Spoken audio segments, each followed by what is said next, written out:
नमस्कार दोस्तों, मैं राघवेंद्र राजपूत प्रैक्टिस सेट पेट के साथ उपस्थित हैं। देखते हैं बिना समय बर्बाद किए हुए। पहला क्वेश्चन है कि मोहनजोदड़ो में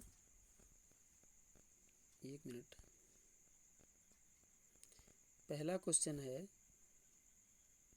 मोहनजोदड़ो में कौन सी संरचना मिली जो सबसे महत्वपूर्ण थी।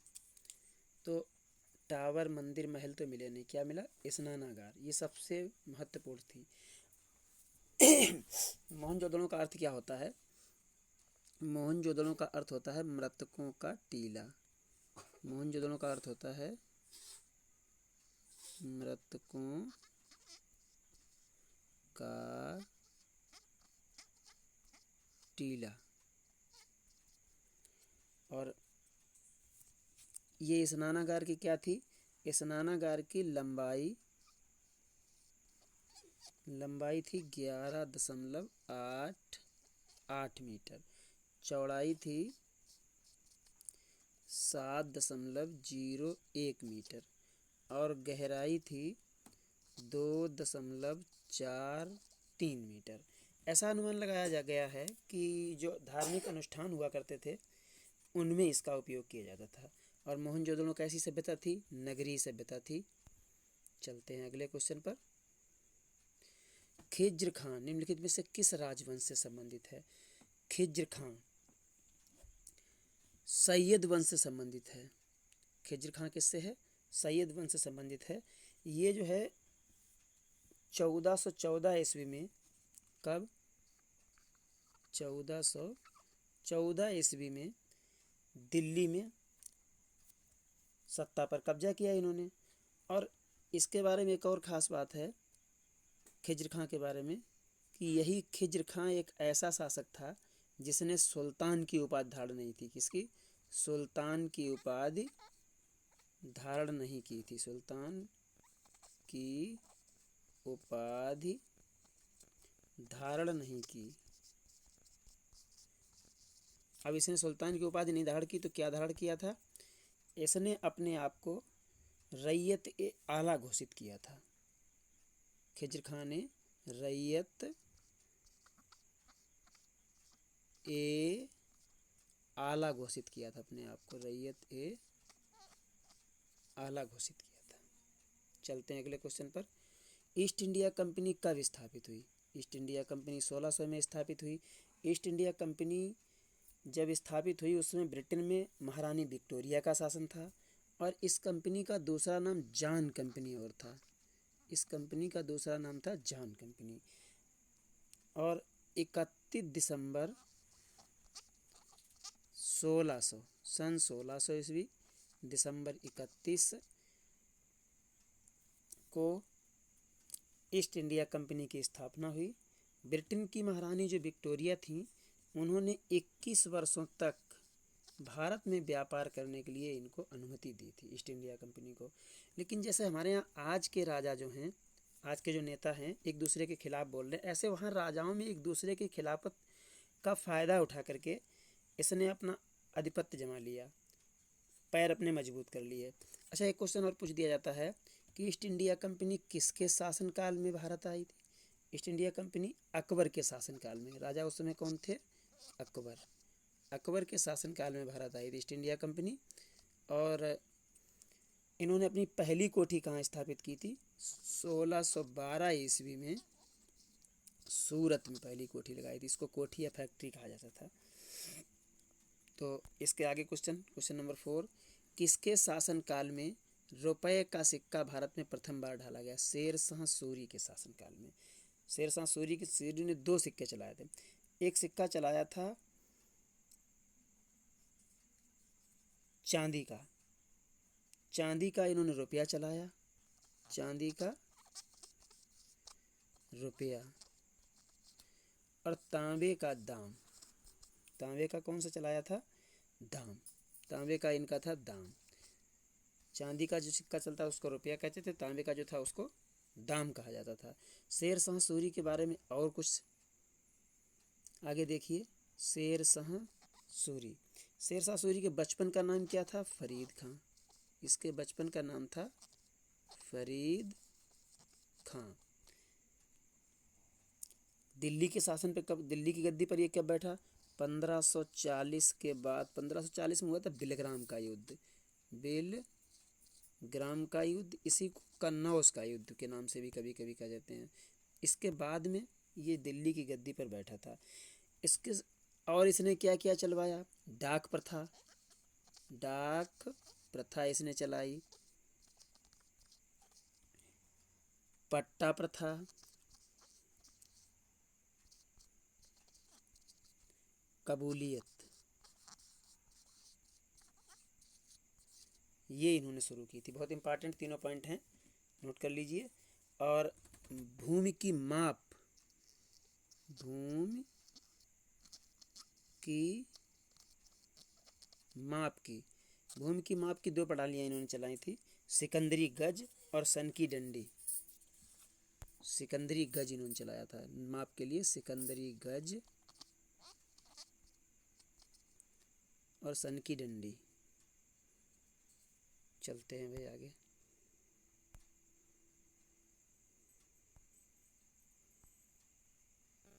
क्वेश्चन नंबर 5, धार के राजा भोज निम्नलिखित में से कौन से राजवंश थे? परमार राजवंश थे। किस राजवंश से थे? ये थे परमार राजवंश से। परमार राजवंश के संस्थापक कौन थे? इसके संस्थापक थे उपेंद्र राज। उपेंद्र राज इसके संस्थापक थे। लेकिन सबसे शक्तिशाली राजा यहाँ का कौन थे? भोज। इन्होंने वास्तुशास्त्र और युक्ति कल्पतरु ग्रंथ लिखे और मंदिरों में इन्होंने चित्तौड़ में त्रिभुवन नारायण मंदिर और भोजपुर नगर की स्थापना की। अगला क्वेश्चन, क्वेश्चन नंबर 6, किसने इंडियन नेशनल आर्मी संगठित की? तो इंडियन नेशनल आर्मी संगठित किसने की थी? स्थापना तो की थी, देखिए इसमें पूछा गया संगठित की। संगठित की तो आंसर हो जाएगा सुभाष चंद्र बोस ने। स्थापना किसने की? स्थापना की थी, दिया ही नहीं इसमें ऑप्शन, देखिए स्थापना की थी मोहन कैप्टन सिंह ने। कैप्टन मोहन सिंह, कैप्टन मोहन सिंह ने स्थापना की थी। कब की थी? 1942 में। कहाँ की थी? सिंगापुर में। इसके बाद में सुभाष चंद्र बोस ने इसको पुनर्संगठित किया 1943 में। 1943 में। और 1944 में इन्होंने नारा दिया था सुभाष चंद्र बोस ने, तुम मुझे खून दो और मैं तुम्हें आज़ादी दूंगा। तुम मुझे खून दो,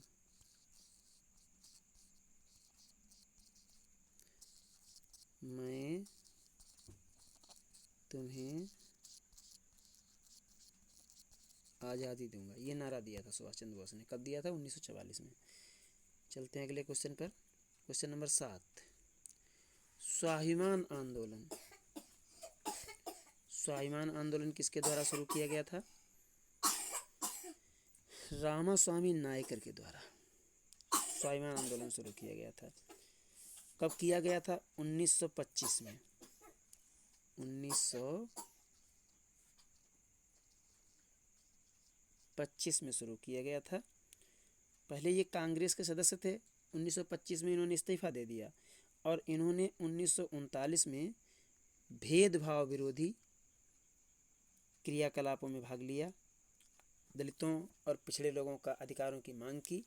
और 1944 में 1944 ईस्वी में इन्होंने क्या किया?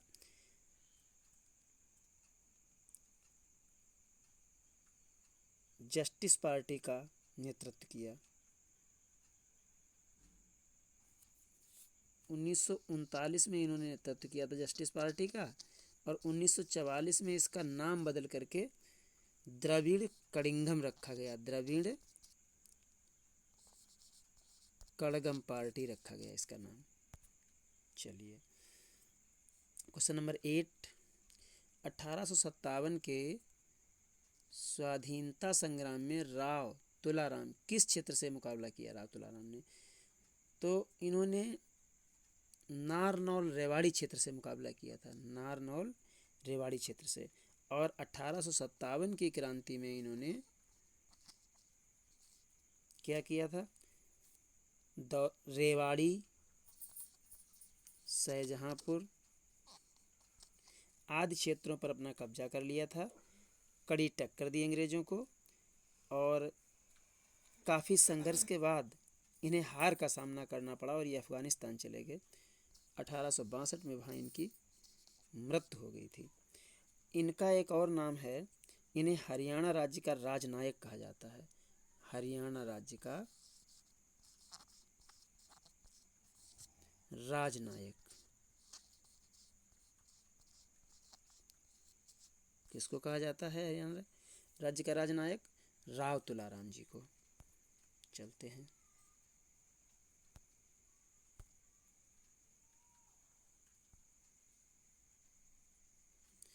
अगले क्वेश्चन की तरफ। क्वेश्चन नंबर 9, वर्ण का जाति से कोई लेना देना नहीं है, किसने कहा था? ये महात्मा गांधी ने कहा था। 15 अगस्त 1936 को इन्होंने जाति प्रथा और वर्ण व्यवस्था का विरोध किया। हालांकि ये इसके समर्थक थे, लेकिन इन्होंने अपनी एक साप्ताहिक पत्रिका निकाली थी, हरिजन। महात्मा गांधी की साप्ताहिक पत्रिका थी हरिजन, उसमें इन्होंने इसका विरोध किया था, जब अम्बेडकर ने कहा था कि वर्ण व जाति एक ही है उस समय। अगला क्वेश्चन है,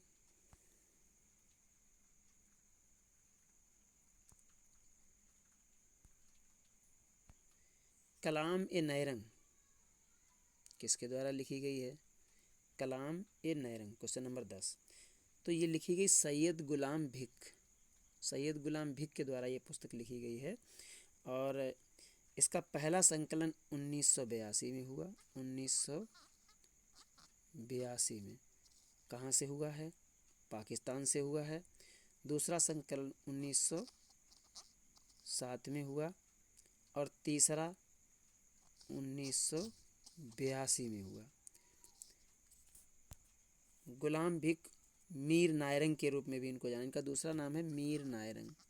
गुलाम भिक का दूसरा नाम है मीर नायरंग। चलते हैं अगले क्वेश्चन की तरफ। क्वेश्चन नंबर 11, सूर्य का सबसे निकटतम ग्रह, सूर्य का सबसे निकटतम ग्रह है बुध और शुक्र। सबसे चमकीला ग्रह कौन सा है? शुक्र। शुक्र ग्रह को सबसे चमकीला ग्रह कहा जाता है। चलते हैं अगले क्वेश्चन पे, क्वेश्चन नंबर 12। क्वेश्चन नंबर 12 को देखते हैं।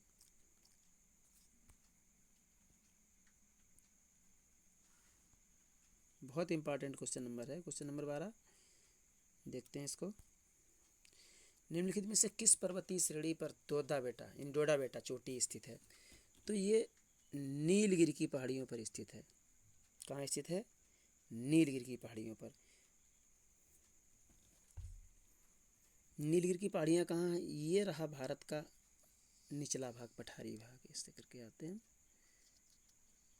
फिर इस तरीके से चले जाते हैं, और ये रहा भारत का, ये रहा केरल, तमिलनाडु और कर्नाटक। ये यहाँ भाग, इस भाग पर हैं ये नीलगिरी की पहाड़ियाँ। तमिलनाडु, केरल और कर्नाटक राज्य की सीमा पर स्थित हैं, तीनों राज्य में हैं ये। और इसकी सबसे बड़ी चोटी कौन सी है? डोडा बेटा। ये डोडा बेटा जो है इसकी सबसे बड़ी चोटी है, लेकिन ये दक्षिण भारत की दूसरी सबसे बड़ी चोटी है। दक्षिण भारत की पहली सबसे बड़ी चोटी कौन सी है? अनाई मुड़ी। ये कौन सी है? अनाई मुड़ी। ये दक्षिण भारत की सर्वोच्च ऊंची चोटी, सबसे बड़ी चोटी है। और ये है कहाँ पर? केरल में। केरल में स्थित है। केरल का एक जिला है इडुक्की। इडुक्की बांध भी यहीं है, इडुक्की में स्थित है। चलते हैं अगले क्वेश्चन की तरफ। क्वेश्चन नंबर 13, क्षेत्रफल की दृष्टि से सबसे छोटा केंद्र शासित प्रदेश लक्षद्वीप। अगला क्वेश्चन, पृथ्वी पर कोई वायुमंडल नहीं होता तो आकाश कैसा दिखाई देता? जब पृथ्वी पर वायुमंडल नहीं होता तो किसी प्रकार का परावर्तन नहीं होता प्रकाश का। जब प्रकाश का किसी प्रकार के कोई प्रकाश जो है परावर्तित नहीं होगा तो आकाश हमें कैसा दिखाई देगा? काला। नदी डाल्फिन के संबंध में निम्नलिखित पर विचार कीजिए। यह गंगा ब्रह्मपुत्र नदी में पाई जाती है डाल्फिन।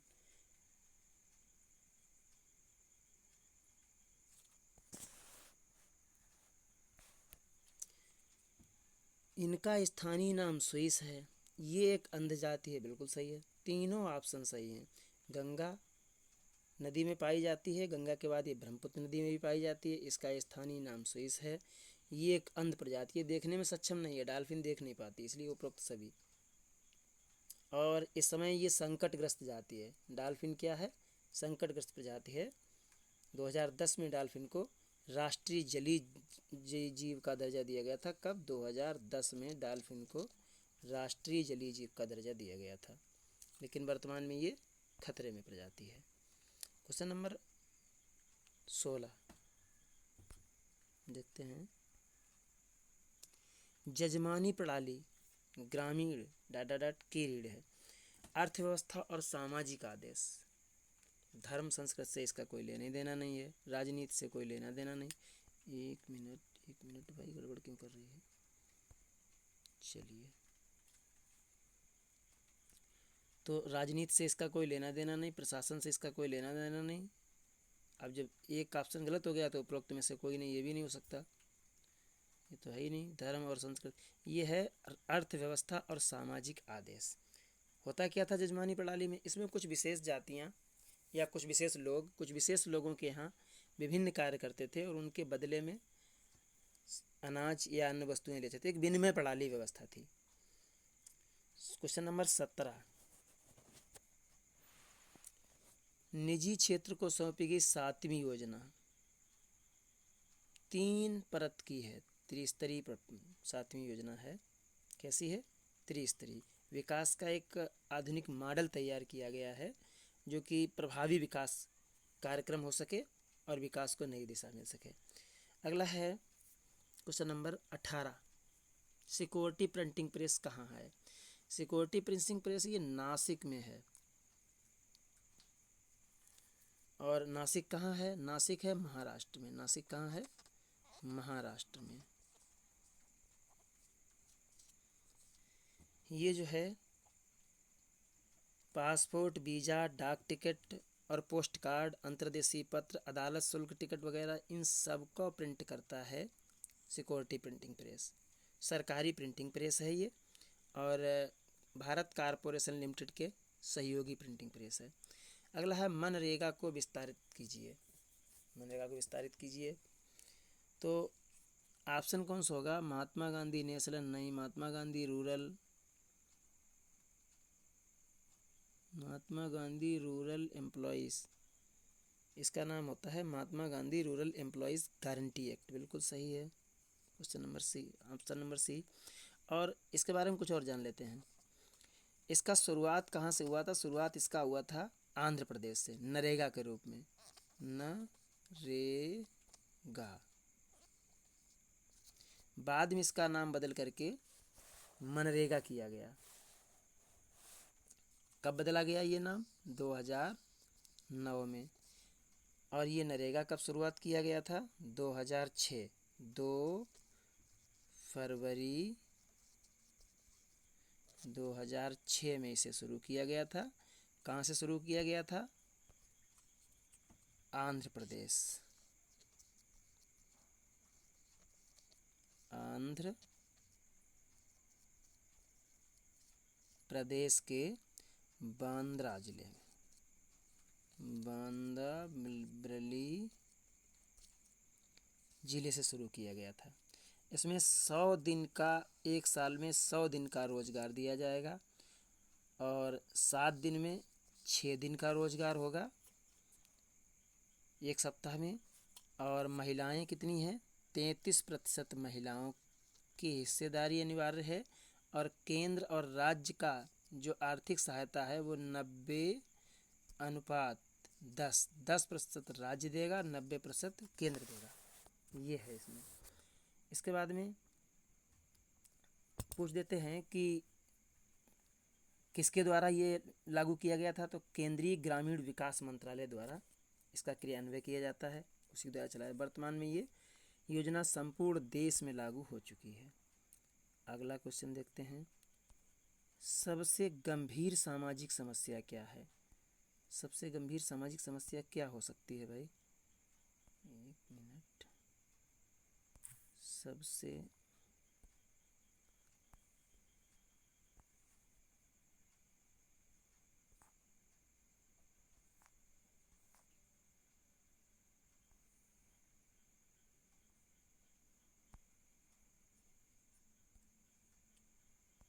सबसे गंभीर सामाजिक समस्या है गरीबी।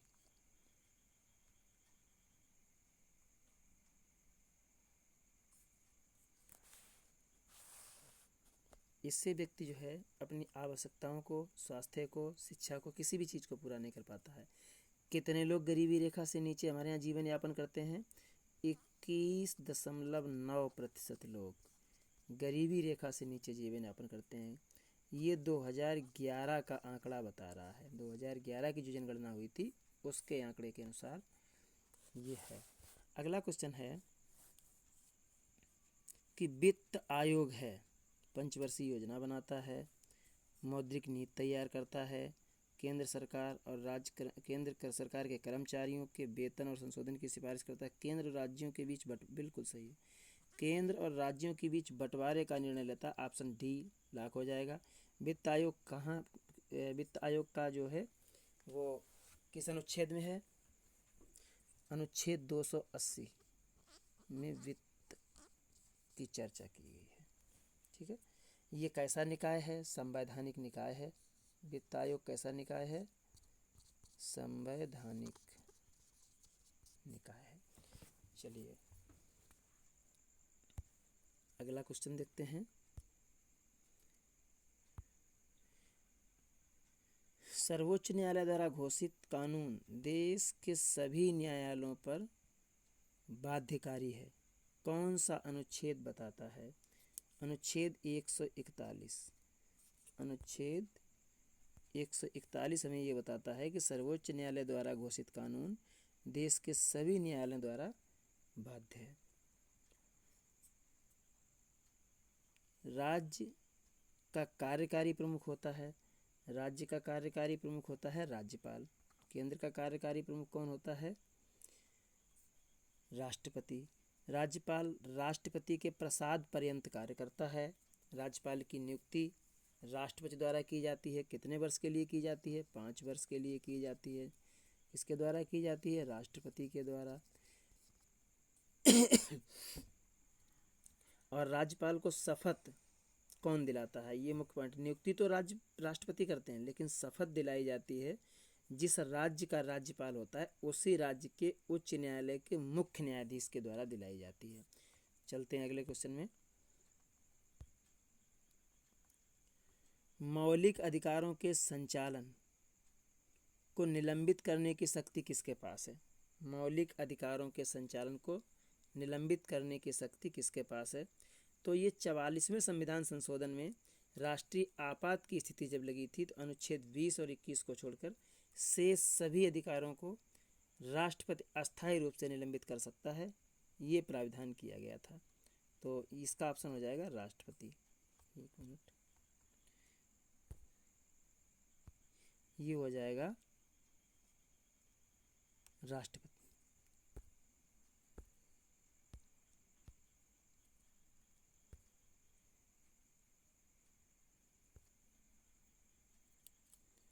देखते हैं, तो इसका हो जाएगा